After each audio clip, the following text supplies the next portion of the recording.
大家好，我是邱炳。前段时间我在浙江衢州看到了一座地下宫殿，里面建设的是规模宏大、气势宏伟。不过到现在也没有能够确定它到底是干什么的。今天我来到衢州也是看一座地下宫殿，不过呢，它已经考证出来是一座西汉时期的古墓啊。整座大山也是被掏空、被挖空，里面呢同样呢是建设的富丽堂皇。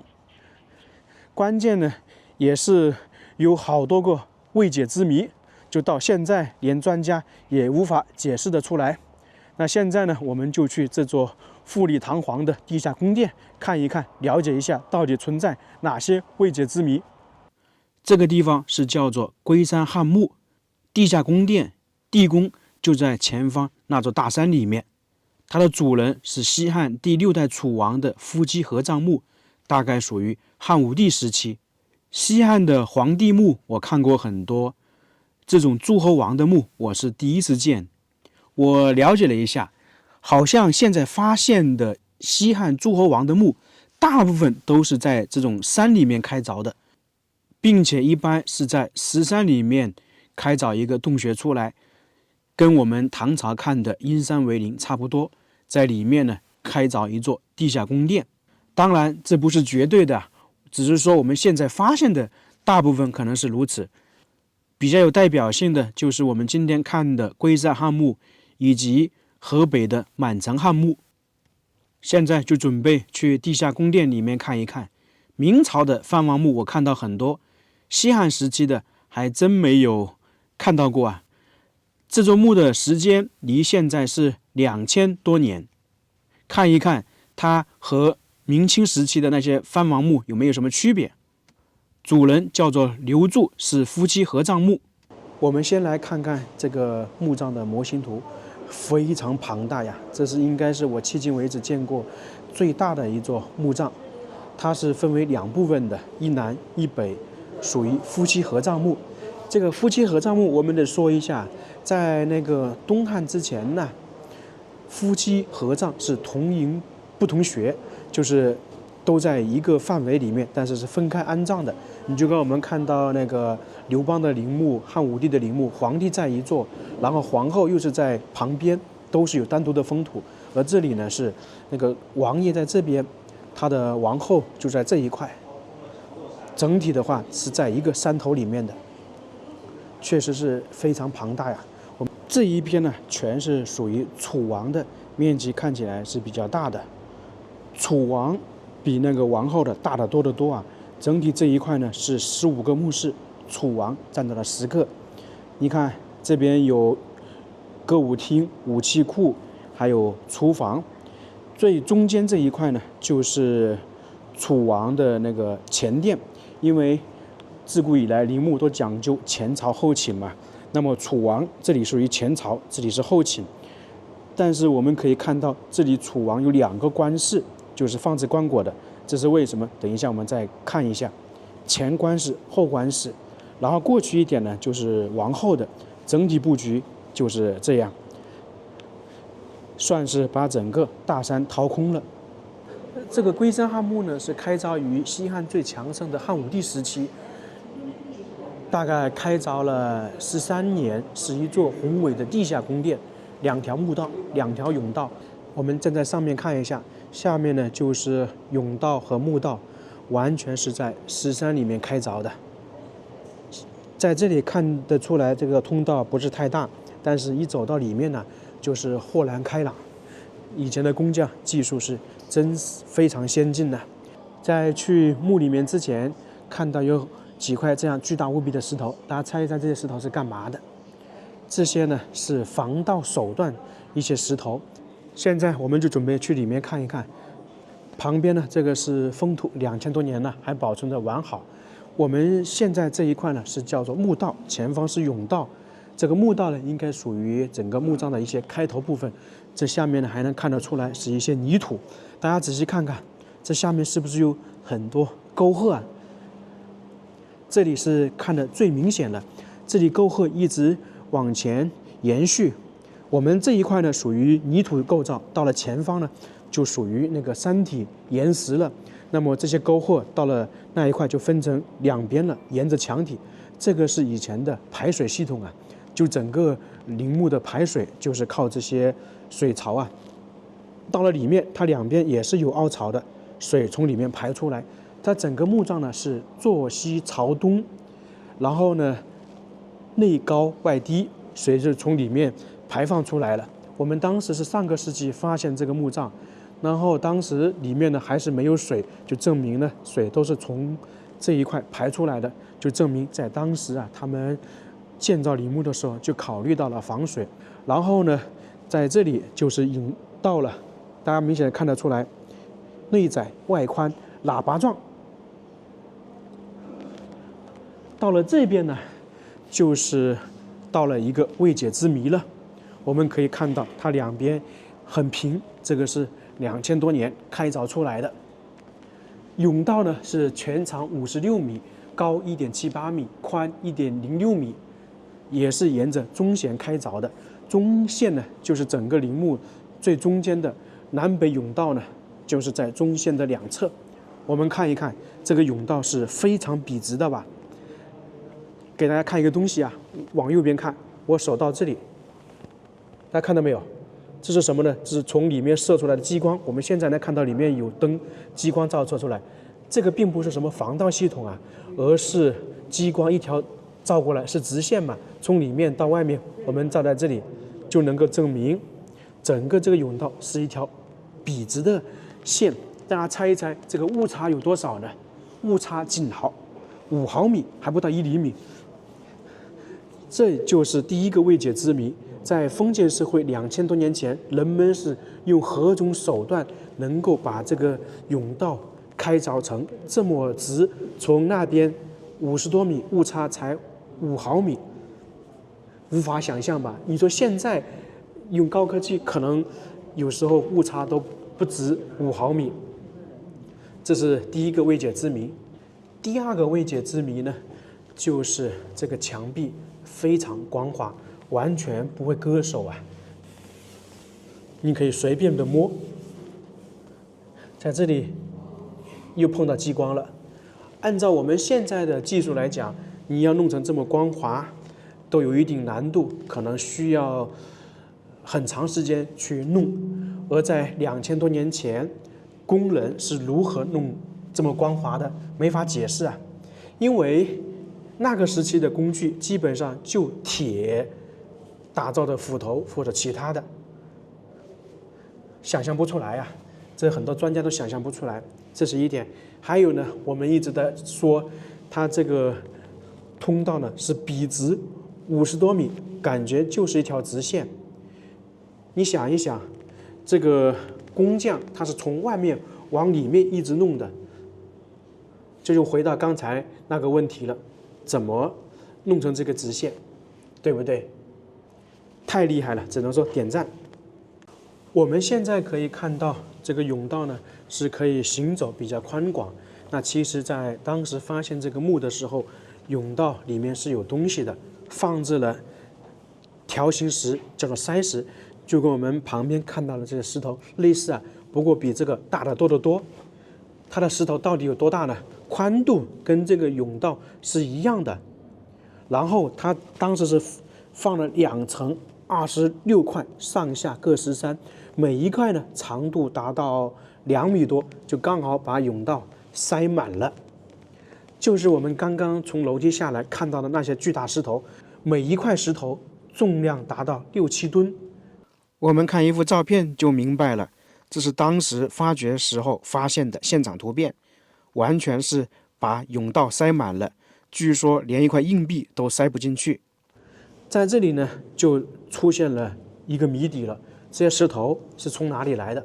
很多人可能会说，是不是就是当时开凿那个甬道里面弄出来的？不是啊，按照专家考证，这个石头是从其他地方运过来的，因为材质跟我们现在看到的这些不一样，这就是那个谜底。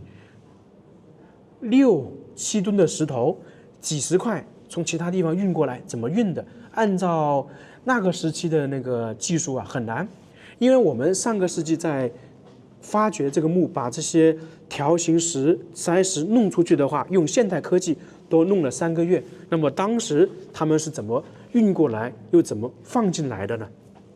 这是谜底啊！那既然这些石头把这个甬道塞满了，那盗墓贼是如何把这个墓盗了呢？很多人可能说，里面是不是打一个盗洞？这不可能啊，因为这是一座石山，你盗墓贼想要进入到这个墓葬里面，必须呢是从这个墓道口进来。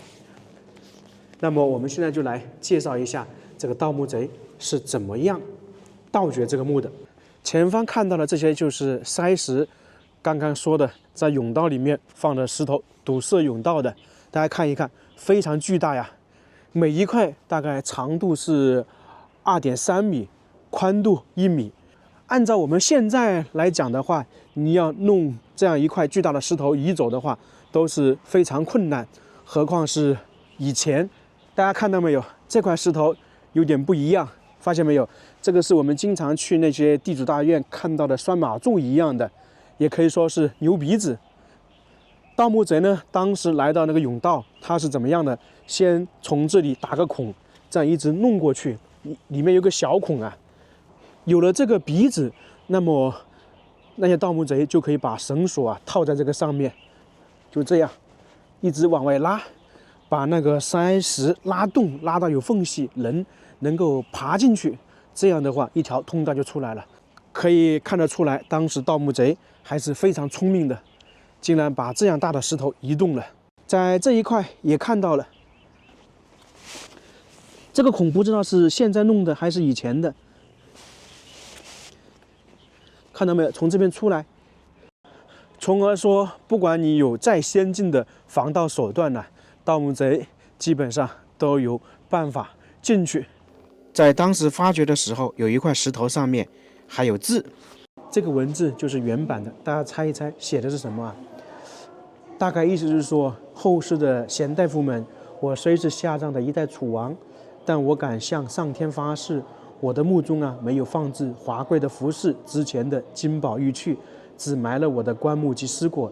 当您看到这刻铭时，心里一定会我悲伤，所以你们就没必要动我的墓穴了。这个当时盗墓贼肯定是不会相信的，因为一直有记载，汉墓是讲究厚葬，里面有很多东西。他写这个文字，不就是此地无银300两吗？从而说呢，盗墓贼呢就继续要进去，要把这些石头弄掉。在甬道走了一段时间，就来到第一个空间，因为整体这个墓室的话，大概是有我们俗称的15个房间。这个是非常多了。这里面大家猜一猜是干嘛的？这是马厩，这相当于是一个水池，给马喝水的。因为在以前，主人嘛，他身份高贵，他是有很多马匹的，那自然而然，他生前享用什么，死后就享用什么。在这一块呢，也能够看到排水的，两边都是凹槽。贯穿了整个甬道，不光是甬道有啊，旁边也有。我们往这边看一下，这边都是一些水槽，这里面也有。就是每一个墓室啊，它最终这个水槽呢都是汇总到甬道这里，这样就避免了墓室里面积水，因为这山体里面肯定是会有水的。他建造墓的时候就考虑到以后的事情。旁边呢又是一个大的墓室，这里称之为车马库，就是放置车马的，中间有一根擎天柱，这个跟我们在衢州看那个地下宫殿一样的吧。我们都在说衢州那一块呢也是西汉时期开凿的，那这里也确实是啊。这里摆放了一个车马，就是代表了这个楚王出巡时期的那个马车。这里是4匹，为什么会是这个数字呢？因为在以前有这样一个规定嘛，天子驾六，诸侯四，就是你出门乘坐什么马车、几匹马都是有严格规定的。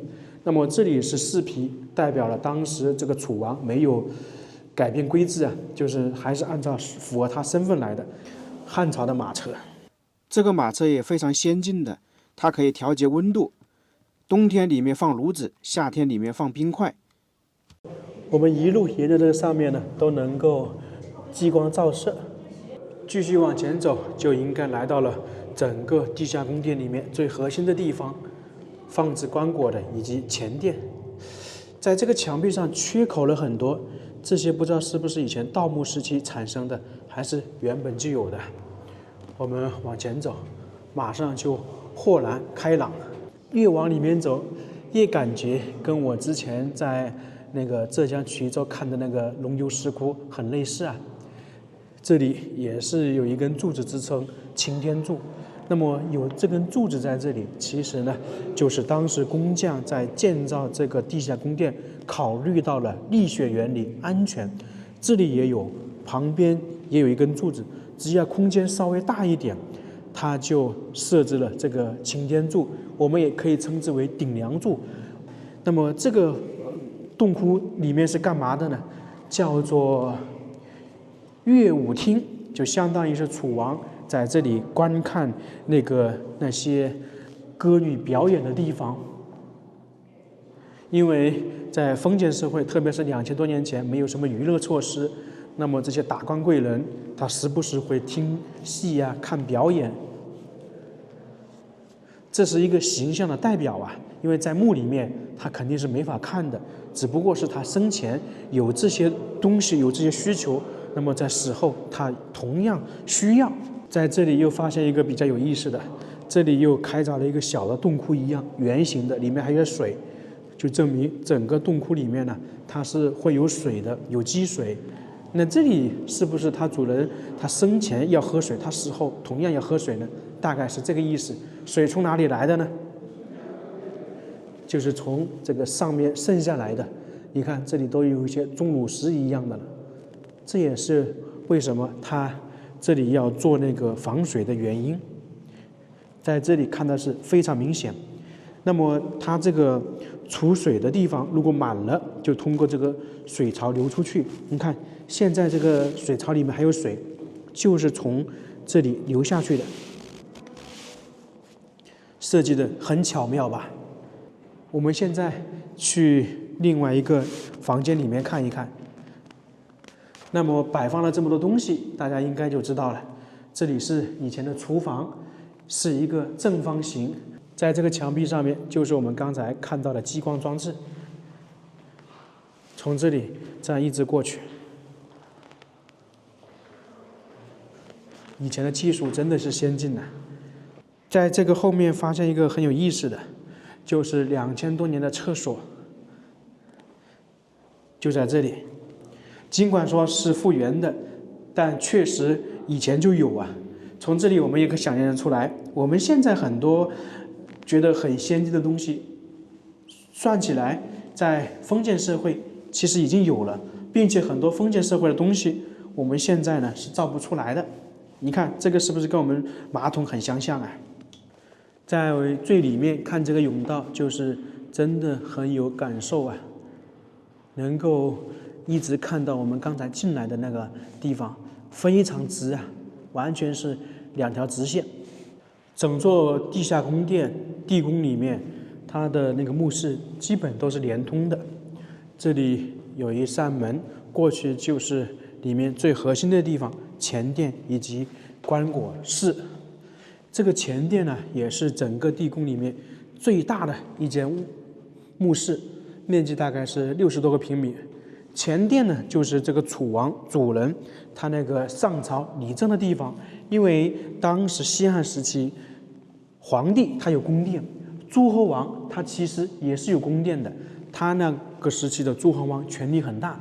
那这里展示的比较明显了，楚王在这里处理政务，然后呢，有时候会见宾客。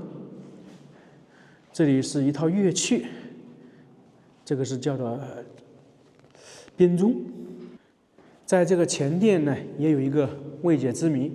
我们可以看到，这是一根擎天柱、顶梁柱，上面呢也是人字形两面坡的屋顶。关键是啊，这根擎天柱是中心呢，在中轴线上面，两边完全是对称的。在2000多年前的工匠，他如何确定在这个位置是中心？这个就很难了。反正我是想不明白，那些专家也想不明白。它这个墓室也是属于中心，然后呢，这个就是中心的中心。到了这边呢，又是一个房间，正常来讲是叫做后室。它原本的话是那个楚王最开始的放置棺椁的地方。如果是明清的帝王陵，我们可以称之为后寝，因为汉代讲究前朝后寝嘛。我们刚刚看到的是那个前殿，那后面自然是卧室了。但是这里荒废了，为什么呢？我们看看上面，这里有很多坍塌的痕迹。那么这应该就是在修建这个后室，就是修建楚王的寝宫的时候，应该有塌方。那自然而然，这个楚王觉得不太安全，不太好，就放弃这个地方了。那现在我们就去看一下楚王当时真正放置棺椁的地方。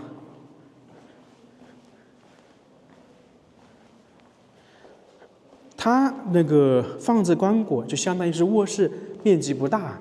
这个我们已经说过很多次了，在封建社会，皇帝也好，普通人也好，他们的卧室普遍都不会太大的，办公的地方会大一点，因为在以前讲究一个那个气嘛，房屋小，气不外流，房间太大，这个气就流走了，对自己有一点影响。前方这个很明显的，当时楚王就安葬在这个地方。这个是复原的，在当时他应该穿的御衣吧，应该是宁里御衣。帝王呢是属于金里御衣，那有一些诸侯王也是金里御衣，肯定是皇帝同意的。在这个墓室最特别的是什么呢？大家看一下墙壁上面是不是有一幅画像？这个完全就是一个人在那个作揖，在欢迎，对不对？那么这个是叫做楚王迎宾像，这个不是人为刻画的啊，是自然形成的。有一种说法是说，空气、水各方面综合因素导致这里有一幅影子出来。这个好像是当时开放之后形成的，就是在发掘这个地宫的时候。还没有这幅画像，大概是开放了几年，上个世纪90年代形成了这个，是不是很奇特啊？有些人听到这个可能觉得那是圣人，但是反过来就是说，这里呢是楚王在欢迎大家。这个也是一个未解之谜，不知道它是怎么形成的。这一座地下宫殿呢，属于夫妻合葬墓。刚才我们看的全部属于楚王的，现在去王后的那一边看一看。同样，这也是甬道了，不过这看起来比刚才那边矮一点点。建造模式肯定都是一样的。它这里的甬道是分为南北两条的，属于平行线。它们的误差呢，能够达到多少呢？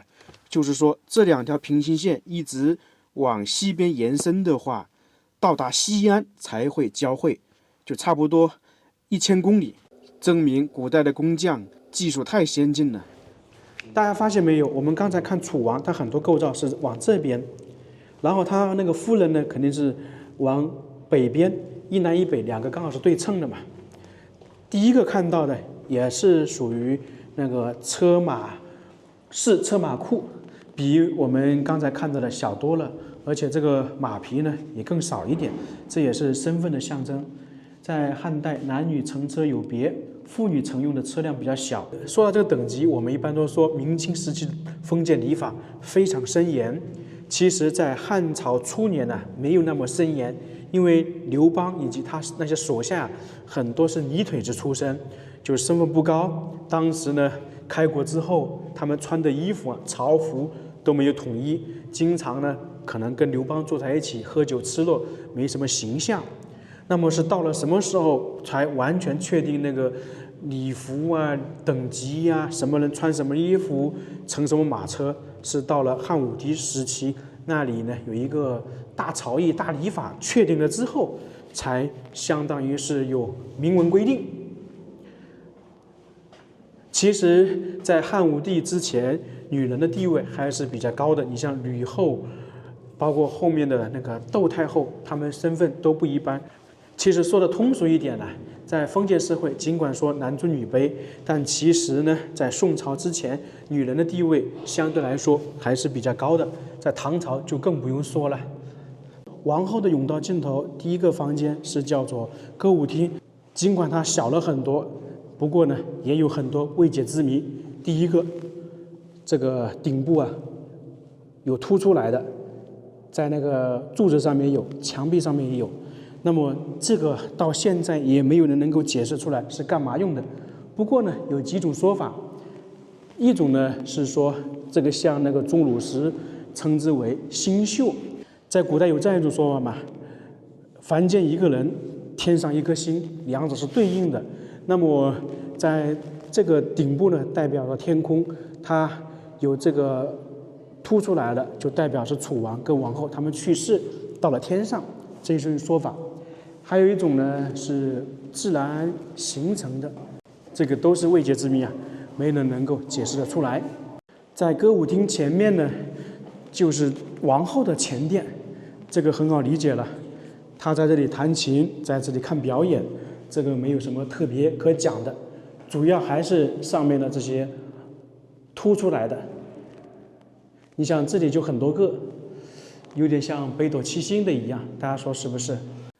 这里展示的就是顶部这些凸显出来的一个画面，大家说这个代表什么？到现在也是一个未解之谜。最后就是棺椁室了，也是后室，俗称的卧室。王后就安置在这里。其实这个背面呢，南边是那个楚王原本的那个放置棺椁的地方，是对称的，只是说后面那里塌方了，就搬移到其他地方。这是王后的棺椁，也是复制的，上面是朱砂，也有很美丽的图案。我们现在看到的这个通道呢，就是连接两座地宫的一个通道。这里呢是叫做寻夫门，比较特殊的就是在王后陵这边的门是比较宽敞一点，越往楚王那边越窄，这也是一个未解之谜。为什么呢？因为在整个地下宫殿里面，它的门很多，都是比较规整的，不会出现这种情况，一边大一边小。按照一种说法是说，在当时开凿的时候，工匠呢没有对称好，没有选好位置，开凿到一半才发现位置不对，那从而呢又改变方向了。这个说不通啊，因为整体而言，整座地下宫殿里面的门，包括墓室，包括甬道、中心点，都是精度非常高的，不可能由于这样一扇门而导致精度不高的情况，从而说这也是一大未解之谜。这个门是叫做寻夫门呐，就是说楚王是先去世，安葬在这里，后面楚王夫人大概3到4年之后去世，安葬在这里，那么就要寻找他的夫君，就把这个门打通了。到这里，整个龟山汉墓我们差不多就看完了。我们来数一下，到底有多少个未解之谜。第一就是精度之谜，我们说的那个甬道，它那个偏差仅有5毫米，到现在都很难达到。还有呢，墓道两壁呢，这个非常平啊，按照当时的技术水平，感觉是很难修建成这个样子的，不知道是怎么实现的。第二个呢，就是整个地宫的面积非常大，相当于是掏空了整个这座山。那么按照当时的技术来讲，它是怎么样掌握这个山体的实质和结构的，使施工得以顺利的进行，就跟我们之前看的浙江龙游石窟一样，工人是怎么实现把这些石头运送出来的，从而使这个地宫比较稳当，不会倒塌，这也没有人能够解释得清楚。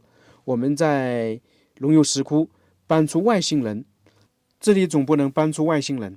第三个未解之谜就是那个刚才说的甬道那个筛石，不知道从哪里运送过来的。第4个未解之谜就是前殿中心的那根柱子，按照我们现在测算是中心的地方，那么在2000多年前，工匠是如何确定那里呢刚好是中轴线的中心点呢？没有人能够解释得出来。第5个未解之谜就是放置棺椁的那幅影子怎么形成的，没有人能够解释得清楚。第6个未解之谜呢，就是刚才说的那个星宿分布图之谜，因为我们刚才解释的那些都不能自圆其说。第7个谜底呢，就是刚才我们最后说的那个寻夫门。还有一个谜底是按照当时西汉时期诸侯王的墓葬制度来讲，楚王下葬时应该身穿银里衣的，但是在这座地宫里面没有发现，这也算是一个谜底。这样算起来就有8个谜底了，希望以后这些谜底呢能够被人破解出来。那么这座地下宫殿我们就看到这里了，非常感谢大家，我们下一个视频再见。